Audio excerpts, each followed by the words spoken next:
Break तो बाद एक बार फिर तो तुहाडा स्वागत है। अज असीं प्राइम टाइम दे विच चर्चा की है कि किसानों के नाम के उत्ते की वाकई सियासत हो रही है कि किसानों के नाम के उत्ते जिहड़े विरोध प्रदर्शन हो रहे हैं या आखिर वजह की है कि आखिर इस तरीके नाल किसानों के नाम का इस्तेमाल हो रहा है। पर दूजे पासे बीजेपी ने इल्जाम लगाए कि इंप्रूवमेंट ट्रस्ट दे विच कोई जमीन का मामला है, इस करके विरोध प्रदर्शन किया सी असीं 2 दिन पहलां ते हुण कांग्रेस उसका विरोध करन पहुंची सी।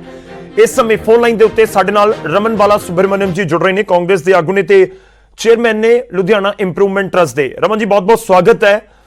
चर्चा उम्मीद है तुसीं सुनी होएगी। बीजेपी इल्जाम लगा रही है कि 325 करोड़ रुपए की थां सी उसनूं बहुत घट रेट के उत्ते बेचिया जा रहा सी, असीं उसनूं लैके विरोध किया सी ते इस करके जिहड़े यूथ कांग्रेस के वर्कर ने साडे दफ्तर के उत्ते हमला करन पहुंच गए सन।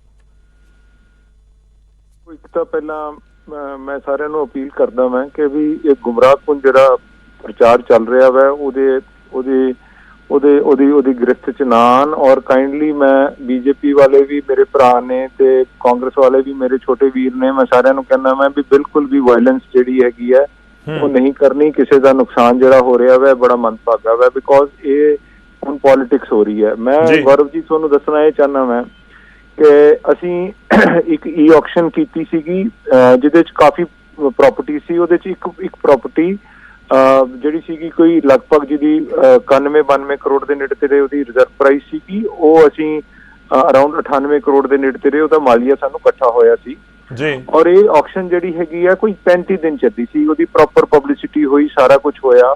ਉਹਦੇ ਵਿੱਚ ਜਿਹੜੇ ਬੰਦਿਆਂ ਨੇ ਪਾਰਟਿਸਿਪੇਟ ਕੀਤਾ ਉਹਦੇ ਵਿੱਚੋਂ ਦੀ ਇੱਕ ਆਦਮੀ ਤਾਂ ਇਹਨਾਂ ਦੇ ਅਕਾਲੀ ਦਲ ਬੀਜੇਪੀ ਦਾ ਜਿਹੜਾ ਬੜਾ ਮੇਜਰ ਮਤਲਬ ਉਹਨਾਂ ਦਾ ਮਨੀ ਬੈਗ ਹੈਗਾ, ਉਹਨਾਂ ਨੇ ਵੀ ਪਾਰਟਿਸਿਪੇਟ ਕੀਤਾ ਸੀਗਾ। ਪਾਰਦਰਸ਼ਕ ਤਰੀਕੇ ਨਾਲ ਆਕਸ਼ਨ ਹੋਈ ਸੀਗੀ, ਵੀਡੀਓਗ੍ਰਾਫੀ ਹੋਈ ਔਰ ਉਹਦੀ ਜਿਹੜੀ ਅਪਰੂਵਲ ਸੀ, ਅਪਰੂਵਲ ਜਿਹੜੀ ਹੈਗੀ ਹੈ ਉਹ ਪੈਂਡਿੰਗ ਵਿਦ ਗਵਰਨਮੈਂਟ, ਮਤਲਬ subject to the approval from the government ਸੀ। ਉਹ ਸਹੀ ਆਪਣੇ ਲੈਵਲ ਤੇ ਕੋਈ ਡਿਸੀਜਨ ਨਹੀਂ ਦਿੱਤੀ ਜੀ। ਪਰ ਇੱਕ ਗੁੰਮਰਾਹਕੁਨ ਚਾਰ ਚੱਲ ਪਿਆ। ਇਹ ਬੀਜੇਪੀ ਵਾਲੇ ਜਿਹੜੇ ਕਹਿ ਰਹੇ ਹੈਗੇ ਨੇ, ਬੀਜੇਪੀ ਵਾਲੇ ਇਸ ਸਾਡੇ ਇੰਪਰੂਵਮੈਂਟ ਟਰਸਟ ਨੂੰ ਤਾਲਾ ਲਾਉਣ ਤੋਂ ਪਹਿਲਾਂ ਵੀ ਇਹਨਾਂ ਨੇ 4 ਦਿਨ 2 ਦਿਨ ਪ੍ਰੈਸ ਕਾਨਫਰੰਸ ਕੀਤੀ।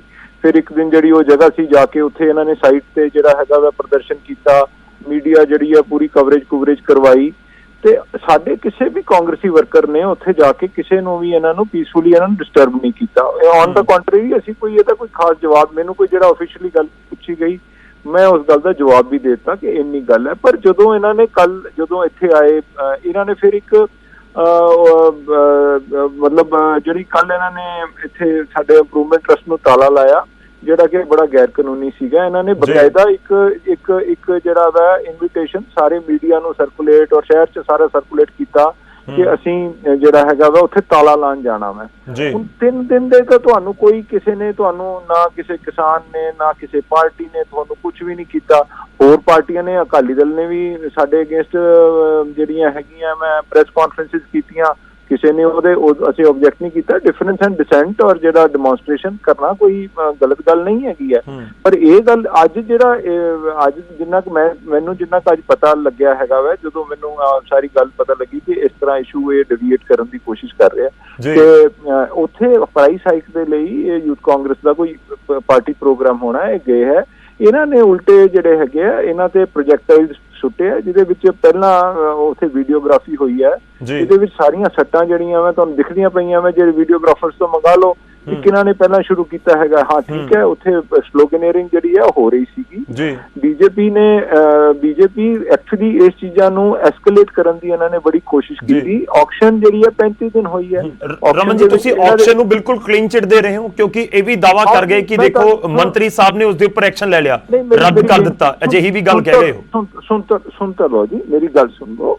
ਕਈ ਵਾਰੀ ਚੀਜ਼ਾਂ ਕੁਝ ਸਮਾਜ ਦੇ ਇੰਟਰਸਟ ਹੁੰਦੀਆਂ ਵਾ।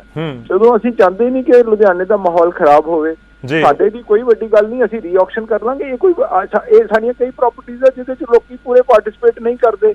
ਜੇ ਅਸੀਂ ਦੇਖੋ, ਅਸੀਂ ਤਾਂ ਪਹਿਲੇ ਦਿਨ ਤੋਂ ਹੀ ਇਹ ਕਹਿੰਦੇ ਪਏ ਆ ਵੀ 350 ਕਰੋੜ ਰੁਪਏ ਦੀ ਕੋਈ ਇਹ ਪ੍ਰਾਪਰਟੀ ਹੈਗੀ ਹੈ ਤੇ ਅਸੀਂ ਇਹ ਵੀ ਕਿਹਾ ਹੋਇਆ ਕਿ ਤੁਸੀਂ ਮਾਲੀਆ ਲੈ ਕੇ ਨਾ ਆ ਜਾਓ, ਅਸੀਂ ਤੁਹਾਡੇ ਨਾਮ ਤੇ ਅਲਾਟਮੈਂਟ ਕਰਾ ਦਿੰਦੇ। ਫਿਰ ਉਸ ਤੋਂ ਬਾਅਦ ਤਾਂ ਰੌਲਾ ਹੀ ਖਤਮ ਹੋ ਗਿਆ। ਹੁਣ ਜੇ ਤੁਸੀਂ ਮੈਂ ਨਾ ਮਾਨੂ ਵਾਲੀ ਜਿਹੜੇ ਐਟੀਟਿਊਡ ਦੇ ਨਾਲ ਜੇ ਤੁਸੀਂ ਸ਼ਹਿਰ ਦਾ ਮਾਹੌਲ ਹੀ ਖਰਾਬ ਕਰਨਾ ਹੈਗਾ ਵਾ, ਉਹ ਤਾਂ ਫਿਰ ਕੋਈ ਟੋਲਰੇਟ ਨਹੀਂ ਕਰੇਗਾ ਜੀ। ਇਹ ਤਾਂ ਦੇਖੋ ਮੈਂ ਤੁਹਾਨੂੰ ਇਹ ਕਹਿ ਰਿਹਾ ਮੈਂ ਜਦੋਂ 3 ਦਿਨ ਇਹਨਾਂ ਦੇ ਅਗੇਂਸਟ ਕਿਸੇ ਨੇ ਕੋਈ ਮਤਲਬ ਕੋਈ ਕਾਂਗਰਸੀ ਵਰਕਰ ਨੇ ਕੋਈ ਜਾ ਕੇ ਮਤਲਬ ਓਏ ਦਾ ਵੀ ਸ਼ਬਦ ਨਹੀਂ ਇਹਨਾਂ ਦੇ ਅਗੇਂਸਟ ਬੋਲਿਆ। ਜਿੰਨੇ ਵੀ ਕੁਐਸਚਨ ਆਨਸਰ ਸੀਗੇ ਉਹ ਮੇਰੇ ਤੋਂ ਜਾਂ ਮੇਰੇ ਸਟਾਫ ਤੋਂ ਜਾਂ ਜਿਹੜੇ ਆਫੀਸਰ ਜਿਹੜੇ ਸਾਡੀ ਇਨਵੈਸਟੀਗੇਸ਼ਨ ਕਰ ਰਹੇ ਸੀਗੇ ਉਹਨਾਂ ਨੇ ਕਰਤਾ। ਔਰ ਇਸ ਬੇਸਿਕਲੀ ਪੰਜਾਬ ਦਾ ਕਿਉਂਕਿ ਜਿਹੜਾ ਮਾਹੌਲ ਖਰਾਬ ਕਰਨ ਦਾ ਜਿਹੜਾ ਏਜੰਡਾ ਇਸ ਟਾਈਮ ਅਨਫੋਰਚੂਨੇਟਲੀ ਬੀਜੇਪੀ ਨੇ ਜਿਹੜਾ ਚੱਕਿਆ ਹੋਇਆ ਵਾ ਔਰ ਇਹਨੂੰ ਇੱਕ ਪਲੋਏ ਬਣਾਉਣ ਲਾ ਕੇ ਵੀ ਇੱਥੇ ਦੀ ਹਾਲਾਤ ਖਰਾਬ ਨੇ, ਇਹ ਉਸੇ ਇੱਕ ਕੜੀ ਦਾ ਪਾਰਟ ਨੂੰ ਤੁਸੀਂ ਸਮਝੋ। ਪਰ ਮੈਂ ਫਿਰ ਇਹ ਬੀਜੇਪੀ ਦੇ ਮੇਰੇ ਬੀਜੇਪੀ ਵਾਲੇ ਵੀ ਤਾਂ ਮੇਰੇ ਛੋਟੇ ਭਰਾਵਾਂ ਵਰਗੇ ਹੈ ਜੀ, ਮੈਂ ਉਹਨਾਂ ਨੂੰ ਵੀ ਕਹਿਣਾ ਮੈਂ ਕਿ ਤੁਸੀਂ ਆਪਣੇ ਪਾਰਟੀ ਲੀਡਰਾਂ ਦੀ ਜਿਹੜੀਆਂ ਮੈਂ ਕੋਝੀਆਂ ਚਾਲਾਂ ਦੇ ਵਿੱਚ ਨਾ ਆਓ। ਗਵਰਨਮੈਂਟ ਨੇ ਇਹ ਮੈਂ ਤੁਹਾਡੇ ਰਾਹੀਂ ਦੱਸ ਦਿੰਦਾ ਮੈਂ ਵੀ ਗਵਰਨਮੈਂਟ ਨੇ ਇਹ ਮੁੱਖ ਰੱਖਦੇ ਹੋਏ ਕਿ ਵੀ ਇਸ ਨੂੰ ਇੱਕ ਵਾਰੀ ਰੀਆਕਸ਼ਨ ਕੀਤਾ ਜਾਵੇ। ਉਹਨਾਂ ਨੇ ਸਾਨੂੰ ਦੁਬਾਰਾ ਰੀਆਕਸ਼ਨ ਲਈ ਕਹਿ ਦਿੱਤਾ ਵਾ ਤੇ ਹੁਣ ਫਿਰ ਮੁੱਦਾ ਹੀ ਖਤਮ ਹੋ ਗਿਆ। ਜਦੋਂ ਅਲਟੀਮੇਟਲੀ ਪ੍ਰੋਬਲਮ ਇੱਕ ਬੀਜੇਪੀ ਨੂੰ ਇਸ ਟਾਈਮ ਜਾਂ ਅਕਾਲੀ ਦਲ ਨੂੰ ਇਸ ਟਾਈਮ ਲੁਧਿਆਣੇ ਦੇ ਵਿੱਚ ਬੜੀ ਵੱਡੀ ਆ ਰਹੀ ਹੈ। ਲੁਧਿਆਣਾ ਇੰਪਰੂਵਮੈਂਟ ਟਰਸਟ ਘੱਟੋ ਘੱਟ 150-200 ਕਰੋੜ ਦੇ ਇਸ ਟਾਈਮ ਪ੍ਰੋਜੈਕਟ ਕਰ ਰਿਹਾ ਵਾ, ਜਿਹੜੇ ਡਿਵੈਲਪਮੈਂਟ ਦੇ ਪ੍ਰੋਜੈਕਟਸ ਹੈਗੇ ਆ। ਸਾਰੇ ਪਾਸੇ ਹਰੇਕ ਕਾਲੋਨੀ ਦੇ ਵਿੱਚ ਹਰੇਕ ਵਾਰਡ ਦੇ ਵਿੱਚ ਅਸੀਂ ਕੰਮ ਕਰ ਰਹੇ ਹਾਂ। ਜੇ ਤੁਹਾਨੂੰ ਇਹਨਾਂ ਨੂੰ ਡਿਵੈਲਪਮੈਂਟ ਉਹ ਜਰੀ ਨਹੀਂ ਜਾਂਦੀ ਪਈ, ਲੋਕ ਉਹਦੀ ਜਦੋਂ ਤਾਰੀਫ ਕਰ ਜੇ ਉਹਦੀ ਤਾਰੀਫ ਇੰਨੀ ਹੋ ਰਹੀ ਹੈ ਕਿ ਵੀ ਇੰਨਾ ਅੱਛੀਆਂ ਤੁਸੀਂ ਕਹਿ ਰਹੇ ਹੋ ਕਿ ਪੋਲੀਟੀਕਲ ਚੀਜ਼ਾਂ ਉਹਨਾਂ ਨੂੰ ਹਜ਼ਮ ਨਹੀਂ ਹੋ ਰਹੀਆਂ ਪੋਲੀਟੀਕਲ ਤੌਰ ਦੇ ਉੱਤੇ। ਜੀ ਚਲੋ ਰਮਨ ਜੀ, ਮੇਰੇ ਕੋਲ ਸਮਾਂ ਪੂਰਾ ਸੀ, ਮੈਂ ਤੁਹਾਨੂੰ ਮਾਫੀ ਚਾਹੁੰਦਾ ਕਿ ਵਿਚਾਲੇ ਰੋਕ ਰਹੇ ਹਾਂ। ਤੁਸੀਂ ਆਪਣੀ ਗੱਲ ਰੱਖੀ ਹੈ, ਉਮੀਦ ਹੈ ਕਿ ਤੁਹਾਡੀ ਗੱਲ ਜਿਹੜੇ ਪ੍ਰਦਰਸ਼ਨਕਾਰੀ ਸੀ ਜਾਂ ਲੋਕ ਨੇ ਉਹਨਾਂ ਤੱਕ ਪਹੁੰਚੀ ਹੋਏਗੀ। ਸ਼ੁਕਰੀਆ, ਬਹੁਤ ਧੰਨਵਾਦ ਸਾਡੇ ਨਾਲ ਜੁੜਨ ਦੇ ਲਈ, ਇਸ ਪੂਰੀ ਗੱਲਬਾਤ ਦੇ ਲਈ। ਤਾਂ ਅਸੀਂ ਇਹ ਵੀ ਕੋਸ਼ਿਸ਼ ਕਰ ਲਈ ਕਿ ਜਿਹੜਾ ਪੂਰਾ ਵਿਵਾਦ ਹੋਇਆ ਜੋ ਬੀਜੇਪੀ ਇਲਜ਼ਾਮ ਲਗਾ ਰਹੀ ਹੈ, ਤਾਂ ਉਸ ਇੰਪਰੂਵਮੈਂਟ ਟਰਸਟ ਲੁਧਿਆਣਾ ਦੇ ਚੇਅਰਮੈਨ ਕੀ ਕਹਿ ਰਹੇ ਨੇ। ਉਹ ਇਹ ਦਾਅਵਾ ਕਰ ਰਹੇ ਨੇ ਕਿ ਬਿਲਕੁਲ ਕਲੀਨ ਆਕਸ਼ਨ ਹੋਈ ਸੀ, ਕਰੀਬ ਜਿਹੜੀ ਆਕਸ਼ਨ ਹੋਈ ਸੀ ਕਰੀਬ 30-35 ਦਿਨਾਂ ਦੀ, ਤੇ ਉਹਨਾਂ ਨੇ ਇਹ ਵੀ ਕਹਿ ਦਿੱਤਾ ਕਿ ਅਸੀਂ ਰੀ ਆਕਸ਼ਨ ਉਸ ਨੂੰ ਕਰਵਾਵਾਂਗੇ ਕਿਉਂਕਿ ਸਰਕਾਰ ਦੇ ਵੱਲੋਂ ਜਾਂ ਜਿਹੜੇ ਆਦੇਸ਼ ਦਿੱਤੇ ਗਏ ਨੇ ਉਸ ਤੋਂ ਬਾਅਦ। ਪਰ ਉਮੀਦ ਕਰਦੇ ਹਾਂ ਕਿ ਸਿਆਸਤ ਨਾ ਹੋਵੇ, ਘੱਟੋ ਘੱਟ ਕਿਸਾਨਾਂ ਦੇ ਨਾਮ ਦੇ ਉੱਤੇ ਤਾਂ ਸਿਆਸਤ ਨਾ ਹੋਵੇ ਤੇ ਮਾਹੌਲ ਪੰਜਾਬ ਦਾ ਸੁਖਾਵਾਂ ਤੇ ਸ਼ਾਂਤਮਈ ਬਣਿਆ ਰਹੇ। ਪ੍ਰਾਈਮ ਟਾਈਮ 'ਚ ਅੱਜ ਦੇ ਲਈ ਇੰਨਾ।